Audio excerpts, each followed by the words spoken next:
Soviet tankers rammed German Tigers, realized T-34's only advantage was suicidal courage, July 12, 1943. 04:30 hours. Prokhorovka, south of Kursk. Dawn had not yet decided what color to be.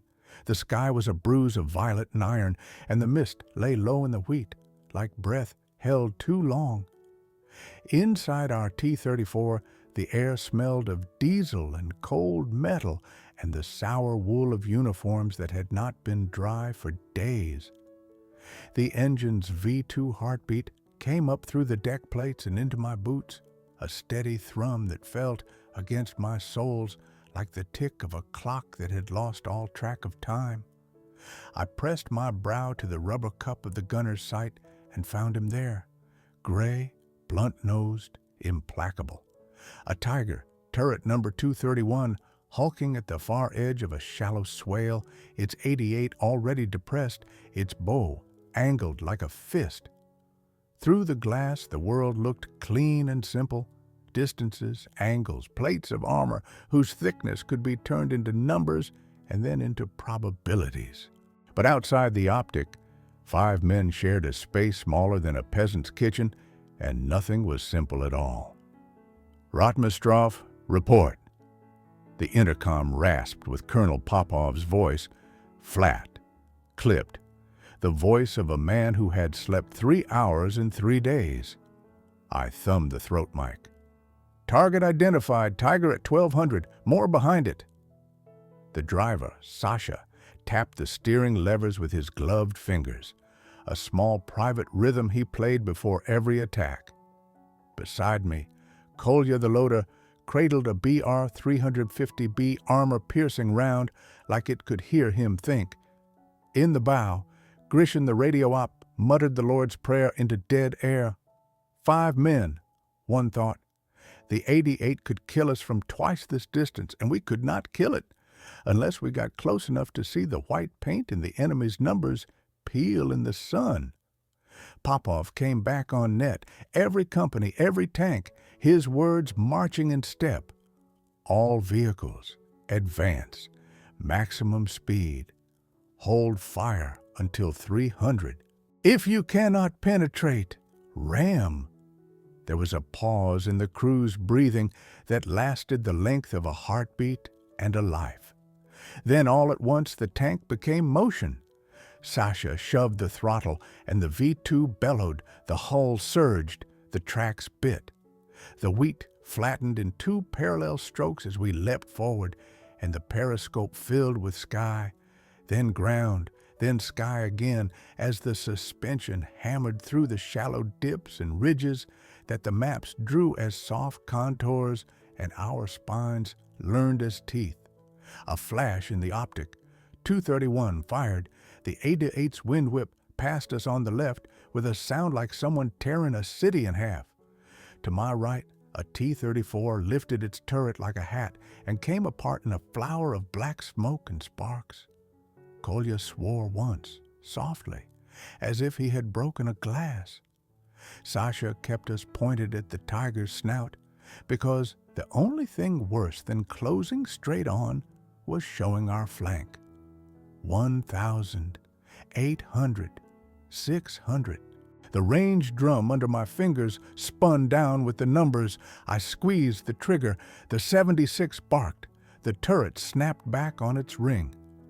Through the sight, I watched our shot skid off the Tiger's glasses the way rain slides off a church roof. Bounce, I said, though everyone already knew. Kolya ripped another shell from the rack. Brass rang like a bell in a storm. 400, the Tiger fired again. To our left, another T-34 vaulted its own fireball and fell like a horse shot mid-stride. Our hull rang with fragments.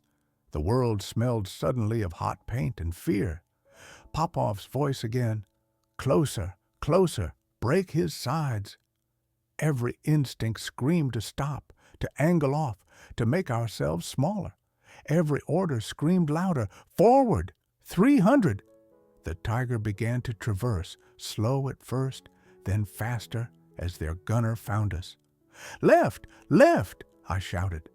Sasha hauled the levers. Our bow slewed. The sight dragged the tiger's shoulder into its circle. There, the armor thinned to 80. I fired. This time, the impact bloomed a dull, satisfyingly ugly flower on the tiger's flank, a dark spot inside the gray. Smoke, not enough. The turret kept turning. 150. Too close for him to drop the barrel in time. Too close for us to be anything but a problem he couldn't solve with math. I didn't think. I heard my own voice through the intercom like a stranger issuing a sentence. Ram him. Sasha did not answer. He only obeyed. The engine's roar climbed a note. The wheat on either side became a blur of gold and dust. The tiger's side swelled in the glass until gray was all the world there was. I braced one hand on the mantlet and tasted copper as I bit my tongue. Kolya grabbed the breech with both arms and tucked his chin. Grishin crossed himself twice, fast. The last thing I saw before metal met metal was a white daub of paint in the figure 3 of 231, flaking at the edge like frost. Impact. A hammer the size of a cathedral fell through us. The hull smashed my ribs against the sight.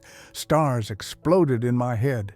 Something heavy, Kolya, the shell, the past, tumbled across my shoulder. The tiger lurched sideways, its near track lifting, the far one biting into earth. The shriek of torn steel drowned even the engine. Then an unholy stillness. Machinery stalled, the world deciding whether to keep moving. We had given up our gun, our engine, our forward motion, and maybe our lives. For one thing, the tiger's turret froze 3 degrees off our bow, jammed. Its left track hung in a drunken triangle, split clean. Its hull settled crooked, wounded. It could still kill, but not quickly, and not us, not yet. I tasted blood. I tasted dirt. I tasted the nickel tang of a decision already made for us by men with pencils and maps miles away. Behind that immobilized beast, the plane heaved with shapes. Our shapes. Hundreds of T-34s clawed forward out of mist and fire as if the steppe itself had sprouted a crop of green steel overnight. Far fewer tigers and panthers crouched to meet them. Between the two tides, the morning light finally chose a color, red, through dust. If you're listening to this now, tell me, where in the world are you hearing it from? Before the wheat at Prokhorovka lay flat under our tracks, there were other fields. I grew up east of the Volga, where the wind never learned to stop. A town with a water tower like a finger raised against the sky, and a factory that coughed smoke into every season. My father drove a tractor that had more scars than paint. In summer, I rode the fender and learned the language of gears, the way a good engine settles into itself when you've treated it right, the way a tired bearing pleads for grease with a whine only hands can hear. When the drought came, the fields cracked into maps of places we'd never go, and my mother measured flour with her thumb, shaving the measure flat so the loaf would rise for everyone, not just me. At 17, I left the furrows for a shop floor that smelled of cutting oil and hot iron. We bolted together hull plates for tanks we never saw whole. The sections came past us on cranes like the ribs of some animal too big to bury. I learned to drill, to countersink, to run a line of weld neat as stitching. When the air raid siren wailed, we filed into the shelter and listened to the bombers turn the city into a series of guesses. Is my street still there? Is my father still alive? Does the morning still belong to anyone? The foreman kept a newspaper folded in his pocket. He read out the names of places like a priest: Moscow, Kharkov, Stalingrad. Each name made us work faster. I enlisted before they could draft me. It felt important that the decision be mine, even if the end of it wouldn't be. They sent me to a training ground where the mud came up to your knees and the instructors had voices like gravel. There, I met my first complete T-34, green under the dust, low and mean, and to my untrained eye, invincible. The sergeant knocked his knuckles against the glass's plate, listened to the tone, and said, "She'll forgive mistakes, other tanks won't." We learned to strip the V2 to pieces and lay its heart out on canvas like a fish gutted clean.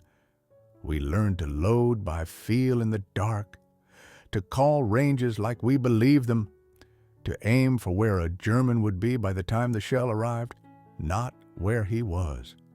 When we slept, we dreamed inside the turret ring, our backs curved to its circle. Propaganda arrived on schedule, pamphlets, speeches, a film where a T-34 leapt a ditch with the grace of a dancer and never once stalled.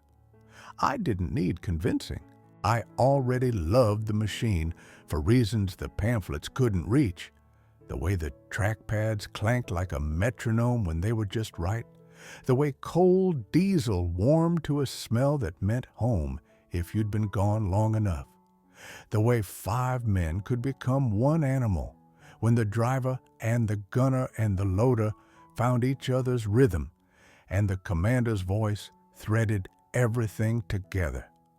In the barracks, we argued about football teams we no longer had time for, and girls we no longer wrote to, and the best way to coax a reluctant engine to life in black weather. The arguments always ended with laughter until they didn't. I wrote letters I never sent.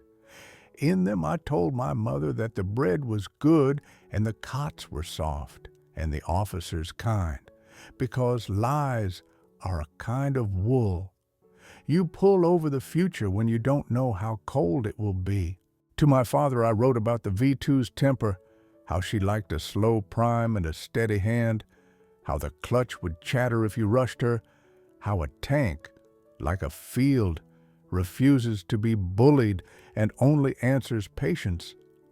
I kept those pages in a tobacco tin because it felt like a promise that the words would still smell like me when I finally let them go. They gave us a radio with a personality. Sometimes it spoke, most times it didn't.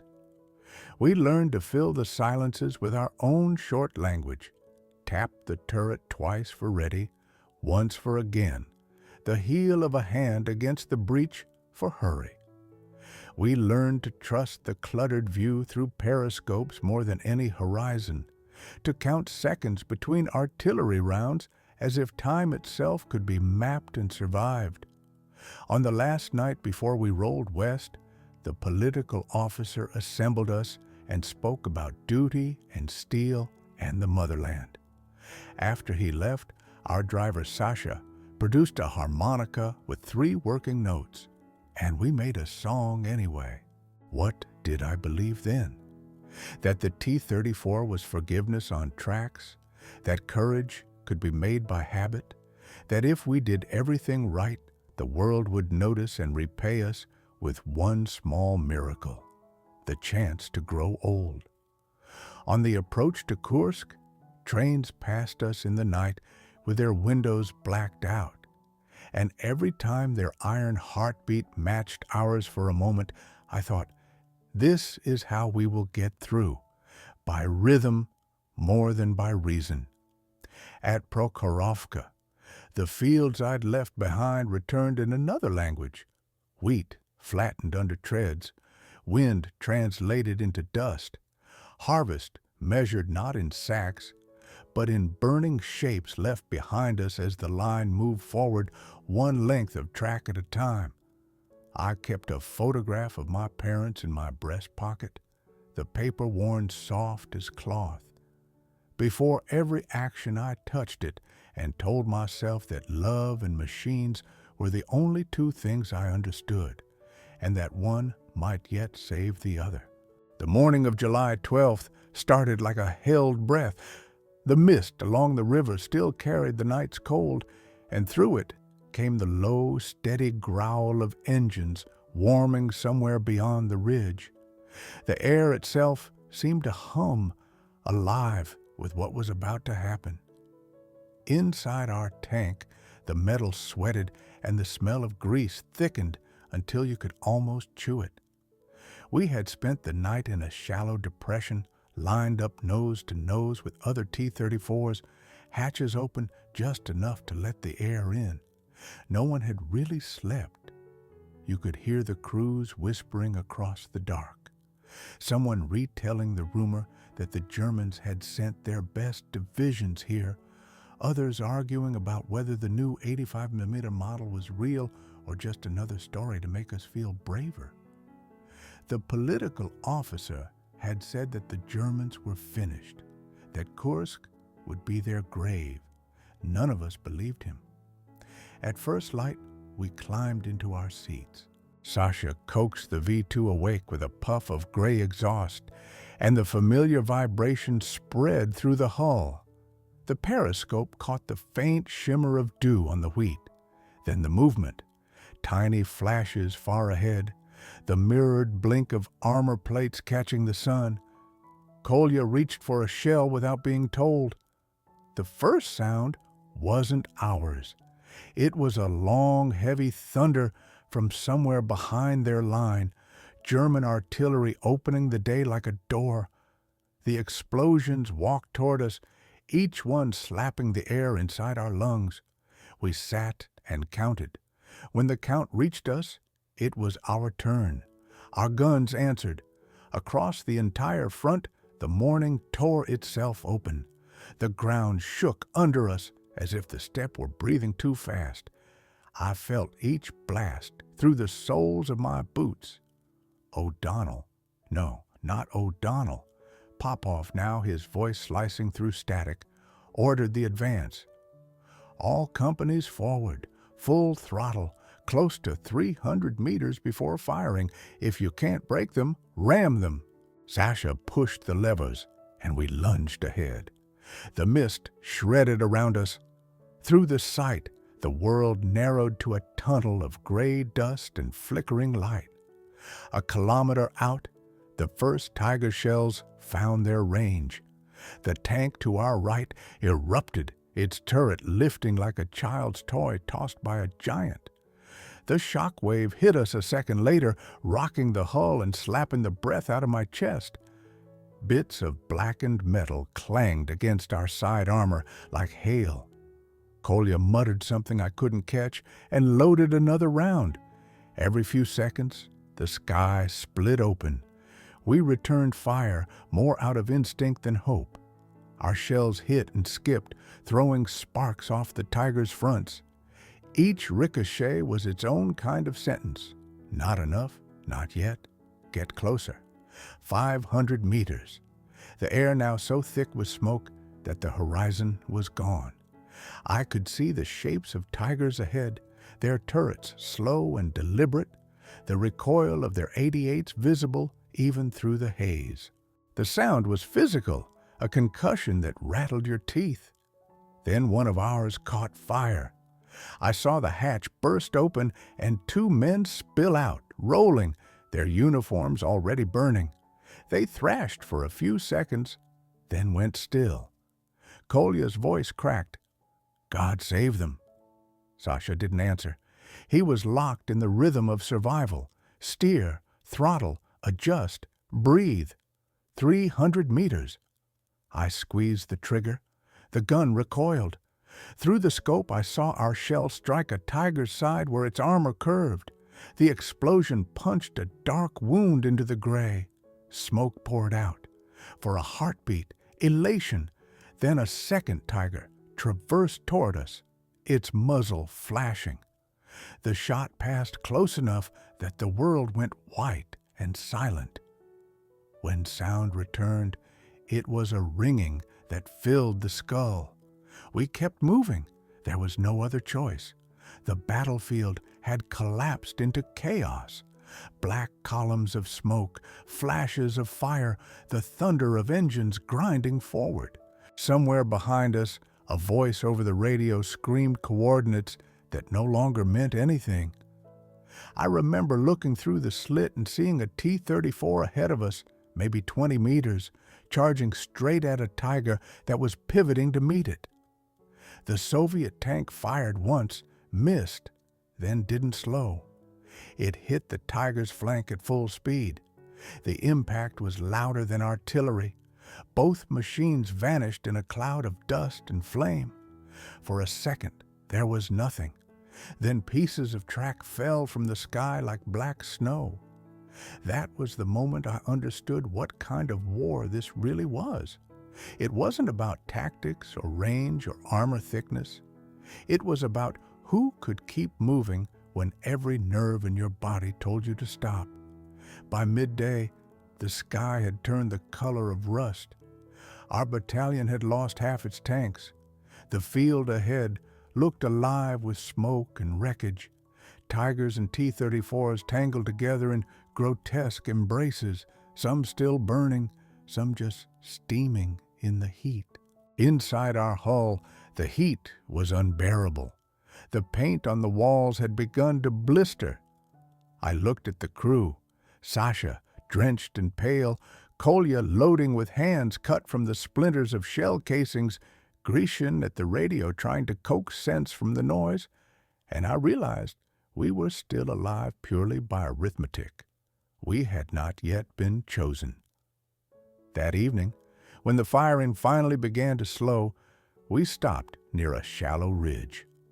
The sun bled itself out behind the smoke. The field in front of us glowed dull red from the fires.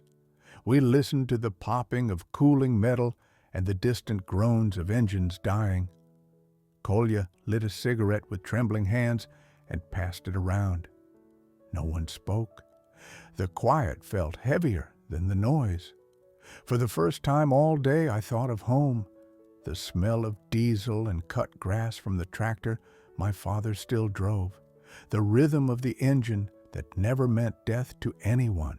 When the last light faded, the steppe was filled with shadows that looked like tanks, but weren't. They were wrecks, still smoking, still shaped like us. I closed my eyes and tried not to count them. By the third day at Prokhorovka, I had stopped thinking in hours. There were only bursts of light and stretches of noise, followed by the kind of quiet that wasn't really quiet at all. Just the pause before another shell decided where it would fall. The battlefield no longer had edges. Everywhere you looked, smoke erased the horizon. The wheat fields had become a churned gray sea of ruts, craters, and burned machines. A dead horse lay half buried near our position, its flank stiff as armor. Around it, pieces of tanks, tracks, wheels, twisted guns jutted out of the earth like bones after rain. We slept in the tank, slumped against the walls that radiated yesterday's heat.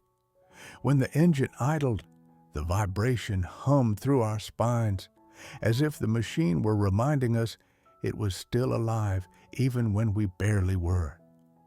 Every few hours the radio cracked, coughing out coordinates, call signs, or sometimes just static. We didn't ask if the voices belonged to the living or to ghosts. Rotmistrov's orders were simple: press forward, always forward.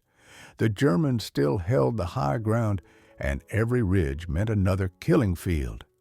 We moved in short bounds, 2 tanks ahead, 1 covering, the rest following in smoke. The drivers learned to zigzag without thinking. The gunners learned that luck was the only armor that mattered. By mid-morning, the air smelled of hot oil and wet soil and something else I never want to name. The heat inside the turret reached the kind of temperature where you forget what cold ever felt like. Kolya had tied a rag around his mouth to filter the smoke, his eyes red from the fumes. "Smells like the devil's workshop," he said once, then laughed like someone who'd forgotten the punchline. Out in the fields, the wrecks were piled 3 and 4 deep. Some T-34s still burned, the paint blistering off in waves, while others sat silent, their crews sprawled nearby, faces gray from the soot. For every tiger that smoked, there were 5 of ours wrecked beside it. But still, we went on, because if we stopped, the arithmetic would change, and the Germans would have room to breathe again. Once, as we crested a ridge, we met a tiger halfway. The distance was so short that I could see the black cross painted on its turret, the gunner's head exposed for a second before he ducked. He fired first. His shot went high, tearing the air above us. I returned fire, our 76 barking in reply. The shell struck his mantlet and glanced off, ricocheting into a burning tank behind him. A chain of explosions followed, flashes folding into each other until the entire hilltop seemed to ignite. The shock wave slapped the side of our tank and filled the turret with dust. I shouted for Sasha to back us down the slope, but before we could move, another T-34 from our right charged past us, its tracks screaming straight into the Tiger. The collision was like thunder. The Tiger's turret froze at an awkward angle, and both machines disappeared behind a rising column of smoke. When the air cleared, the German tank was still, its gun pointing at nothing. The T-34 that had rammed it burned nearby, hatch open, no one climbing out. Kolya whispered, "They did it. They actually did it." He didn't sound proud. That afternoon the weather changed. A storm rolled in, thunder merging with the guns. Rain began to fall in thick drops that turned the dust to sludge and carried the soot down our faces like tears we couldn't find ourselves. The water hissed where it hit hot metal. For the first time in days, the smell of blood thinned out enough for us to taste the air again. We parked among the wrecks, the rain tapping on the armor like a slow metronome. I climbed out to stretch my legs and nearly slipped on a patch of blackened mud. It wasn't mud. The step was littered with the detritus of both armies, helmets, boots, ration tins, photos, half burned. I found one lodged in the mud, the image still visible beneath a smear of oil. A young woman holding a baby, the corner stamped Berlin, 1941. I stared until the rain washed her face away. By nightfall, the firing had quieted again, but no one dared call it victory. We'd advanced maybe a kilometer, maybe less. The cost felt too large to measure in distance. When the sky went dark, we ate from tin cans, the metal still warm from the tank's engine. Sasha said his food tasted like diesel. I told him that meant it was cooked. He laughed once and fell asleep mid-laugh. In the darkness, flashes still flickered on the horizon, small, distant, like lightning that had forgotten what it was. Each one marked another tank, another 5 men making the same impossible choice we had made. When I finally closed my eyes, I dreamed of motion, endless forward, no brakes, the roar of the engine merging with the heartbeat in my throat. I woke to realize it wasn't a dream at all. The sound was real, another assault starting somewhere out there in the smoke. That was the reality of Prokhorovka. No glory, no music, just the endless grind of metal and men until one side ran out of both. By July 13th, the smoke over Prokhorovka had thickened into weather. It turned noon into twilight, daylight into something unreal. The air itself had texture, oil, dust, and the microscopic remains of steel ground to powder. Our voices came out hoarse from breathing it, our uniforms stiff with grime. We'd lost count of how many tanks we'd burned through, our own and theirs. The maintenance crews joked that a T-34 was good for 2 days of combat or 1 hour of luck, whichever ended first. By then we had learned to move like ghosts, without shouting, without thinking beyond the next ridge. That morning, the order came down again from Rotmistrov himself. Advance, close to contact, overwhelm. No talk of cover fire, no mention of artillery, just those 3 words. We crossed a shallow valley where the wrecks of yesterday's assault still smoked. Our tracks crushed spent shells and pieces of armor. A field gun half buried in mud stared up at the sky like an animal too tired to die properly. Through the slit of my periscope, I saw them forming on the opposite slope. 30 or 40 tigers and panthers spaced like monuments. Their guns already found our range. It felt like standing at the bottom of an execution pit, looking up at the rifles. Sasha muttered, "Maybe this time they'll miss." Kolya laughed once, a dry sound. "They never miss. We just live between shots." Popov's voice cracked through the static. "All units, forward!" I didn't think. None of us did. Sasha pushed the levers, and the T-34 lunged forward with that familiar groan of metal meeting earth. The line moved with us, a wave of green shapes rising from the mist. The first shell came in low, clipped the ridge beside us, and showered the hull with soil and stone. Another hit the tank ahead. The explosion turned it into a fountain of fire. The wreck rolled backward down the slope, trailing smoke. We kept moving. The range closed fast. At 600 meters, I fired once, saw the round skip off a panther's glacis and vanish into the haze. Kolya rammed another shell home before I could breathe. At 400, I fired again. The round struck the panther's side and punched through. A moment later, the turret blew.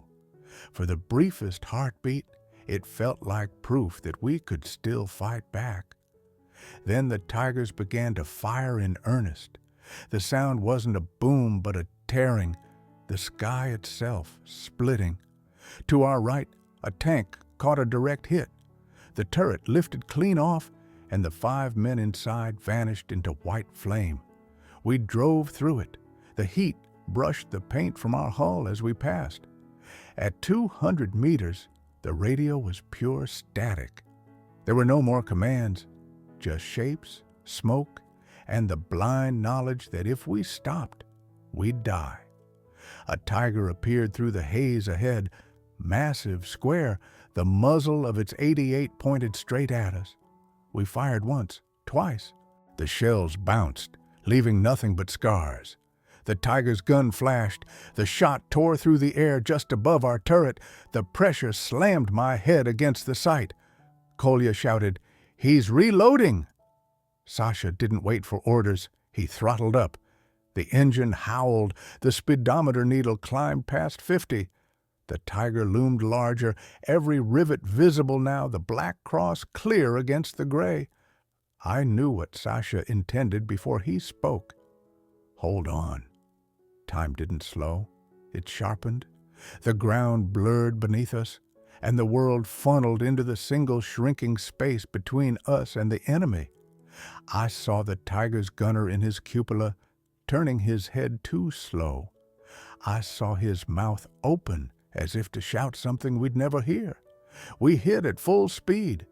The sound was beyond sound, a concussion that crushed air and thought. I was thrown forward, slammed against the sight, ribs cracking. The world went white, then red, then nothing. When I came to, the tank was still. Smoke filled the turret. Kolya was slumped against the breech, blood trickling from his temple. Sasha was shouting, but not in words, just noise. I pushed the hatch open, and the first lungful of air felt like knives. The tiger had been shoved sideways, its track ripped from the wheels, its gun bent slightly upward like a broken finger. Its turret was stuck mid-turn. It was still alive, but crippled. Our T-34 wasn't much better. The engine was dead. The transmission cracked. Flames licked through the rear vents. I grabbed Kolya's arm and pulled. He groaned, but moved. Sasha climbed out first, hauling the radio operator behind him. We stumbled into the open, coughing. The sky was red from the fires. Behind us, the rest of the line still came.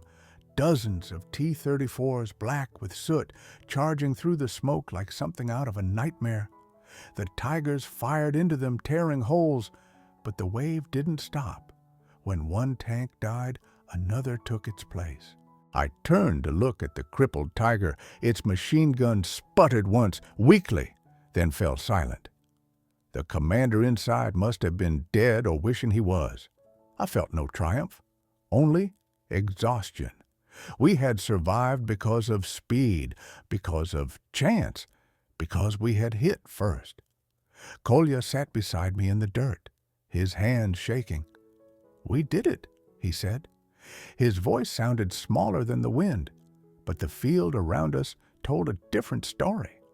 Dozens of burning tanks, the smell of oil and flesh mixing in the heat. For every Tiger left smoking, 10 of ours lay gutted beside it. That was the turning point, the moment we stopped believing that courage could make us invincible and began to understand what it really cost. When dusk came, the smoke turned purple. Somewhere in the haze, engines still roared, men still shouted, but for me, the battle had already ended. I had crossed that invisible line between fighting and simply surviving. When the guns finally stopped, the silence was not relief. It was confusion. The air hung thick with the residue of things that no longer existed. Smoke drifted low over the steppe, heavy with the smell of diesel and burned paint. A smell so distinct that even now, decades later, it can pull me back in an instant. We were ordered to hold position. There was nothing left to hold. The fields around Prokhorovka were no longer fields, just a graveyard of twisted steel. Tanks lay on their sides like dead animals, their bellies torn open, their tracks frozen mid-turn. Some still smoldered, others hissed quietly where the rain had begun to fall, steam rising from the metal like the last breaths of giants. I walked among them because I could not sit still. Every few meters there was another wreck, sometimes ours, sometimes theirs. It didn't matter anymore. The Tigers looked less terrifying now, stripped of motion, their turrets torn, their 88s bent or blackened. One had its hatch open. I climbed onto the hull and looked inside.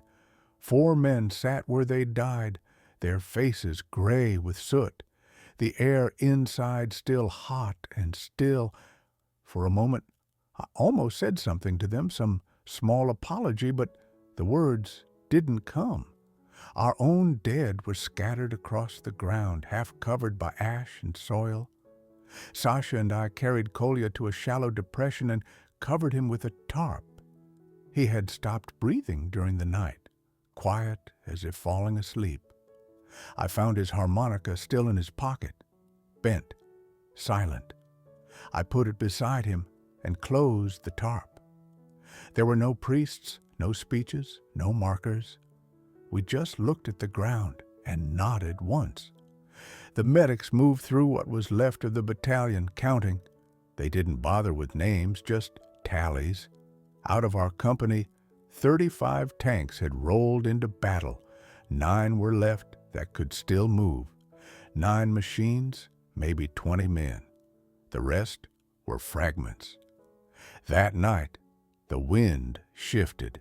It blew from the west, carrying with it the faint scent of the forests we'd fought toward but never reached. The sky above was strange, stars blurred by smoke, a moon turned orange.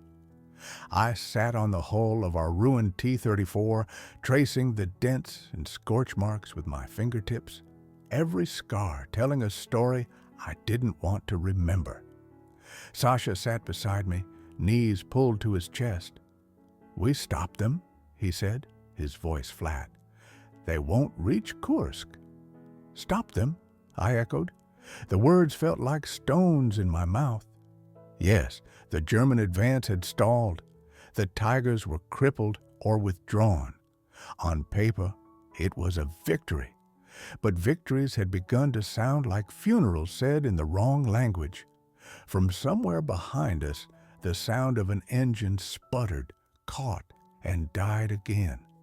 Mechanics were trying to salvage what they could: parts, weapons, anything that could still fight tomorrow. The steppe, lit by the glow of smoldering tanks, looked like a forge where something enormous and cruel was being remade. At dawn, the colonel gathered the survivors. He congratulated us. "You have broken the enemy's spear," he said. "You have saved the motherland." None of us cheered. We just stood there, our faces gray with soot and exhaustion. Someone muttered, "At what price?" The colonel didn't answer. As the sun rose, the fog burned away, and the scale of what we'd done revealed itself. The entire valley was littered with wrecks. Soviet green and German gray melted together in grotesque embraces. Steam rose from the ground like breath from the earth itself. It was beautiful, in a way only horror can be when you're too tired to look away. That evening, when the last bodies were loaded onto trucks, I sat down in the dirt and opened my notebook. My hands shook so badly I could barely write. I didn't write about courage or duty or victory. I wrote one line over and over until the pencil broke. We lived and they died, and none of us will ever be the same. When night fell again, I could still hear the ticking of cooling engines. Each click sounded like a heartbeat fading out of time. The battle was over. But as I lay in the dark, staring at the faint glow of the horizon, I understood that silence could be louder than any gun. It has been decades since Prokhorovka, but the sound of that morning still lives inside my chest like a second heartbeat. I have worn out uniforms, medals, even my youth, but not the echo of that field. Sometimes, when I close my eyes, I still feel the vibration of the tracks under my feet and the tremor of the gun before each shot. When the war ended, they told us we were heroes. We returned to cities that no longer resembled home, streets renamed, factories in ruins, faces we half remembered smiling through tears that smelled of kerosene and bread lines. They pinned medals to our jackets and took photographs that made us look taller, stronger, unbroken. But the film lied. We were hollow men wrapped in new steel. I tried to build an ordinary life. I worked again with machines, tractors this time, not tanks. The rhythm was familiar, the diesel engine's hum, the smell of oil on my hands. But sometimes, when the plow struck a buried rock, the jolt through the frame was too much like the recoil of a shell. My vision would narrow, the air would thicken, and for a few seconds the field around me would become the steppe again, scorched, smoking, infinite. I would blink and see wheat instead of wreckage, and I would keep working, pretending it hadn't happened. Every year, on July 12th, I took the train south. The veterans' buses met at Kursk and drove us out to Prokhorovka. The road followed the same curve I remembered, though now it was lined with birch trees instead of smoke. The first time I returned, the fields were green again, full of life. It felt wrong, almost blasphemous, that something so alive could grow from ground that had eaten so many. There is a monument there now, a tall iron cross mounted on the turret of a T-34. Tourists take photographs. Children climb the hull and pose, laughing, not knowing that the steel beneath their feet once held men who burned alive, I do not begrudge them their laughter. The world must forget a little to keep going. But I stand apart from them, hand resting on the cold armor, and I whisper the names that no one carved into stone. People still argue about who won that day. Historians talk of numbers, tonnage, strategy. They call it the turning point of the Eastern Front. They do not talk about the smell. They do not talk about what happens inside a man's chest when he's told to drive a 26-ton coffin straight into the mouth of a monster, because arithmetic says it might work. Sometimes I wonder what the German tankers felt when they saw us coming. Hundreds of green shapes roaring through the smoke, half of them already burning. Were they afraid? Or did they see in us what we saw in them? Men trapped inside orders, both sides fighting the same equation, each certain the other was the beast. The older I get, the more I think that courage and desperation are brothers. We spoke of patriotism, of duty, of the motherland, but the truth is simpler. We fought because stopping meant death.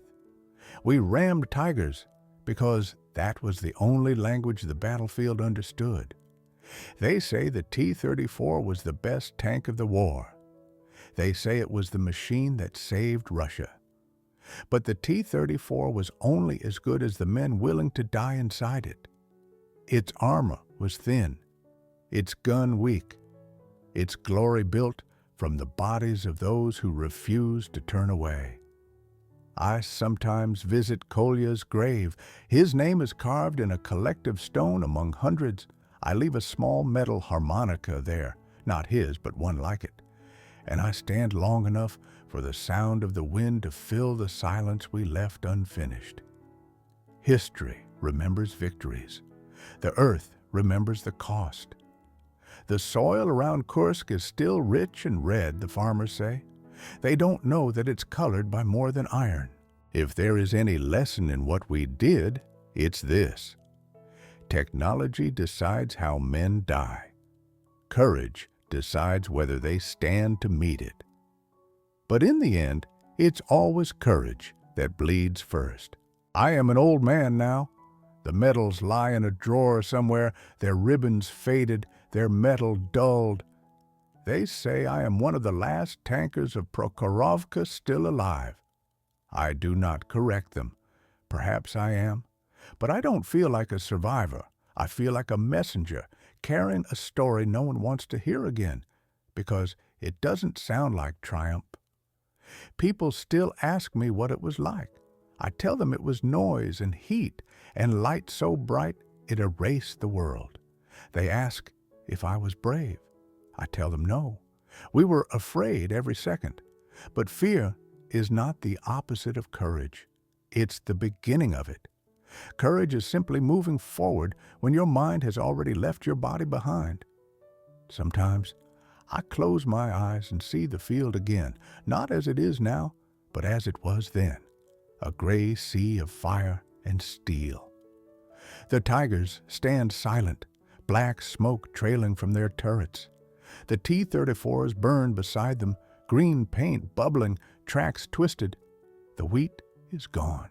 The air hums with the sound of engines cooling, the last breath of 1,000 machines that will never move again. And through it all, the faint echo of voices calling each other's names, hoping someone will answer. When I speak in schools, I see their faces, young, clean, unscarred. They ask who won. I tell them we all lost something that day. Then I tell them to listen, really listen, because the silence after a battle is never empty. It is filled with everything that could have been said, every apology never spoken, every breath taken from someone who wanted to live. If you are hearing my words now, you are far from that field, maybe in a quiet room, maybe on a train, maybe under a peaceful sky. You have never smelled burning oil, never heard the inside of a tank when the air itself starts to catch fire. and I hope you never will. But I ask you one thing. Remember? Remember that victory is not measured in flags raised or enemies defeated, but in the people who never came home to see what they fought for.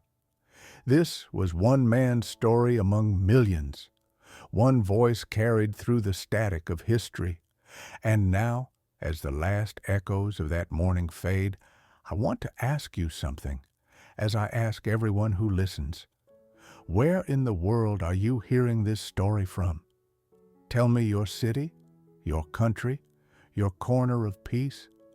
Let me know that the world we fought for still exists, that somewhere, someone is listening, and the silence we left behind has finally found an answer.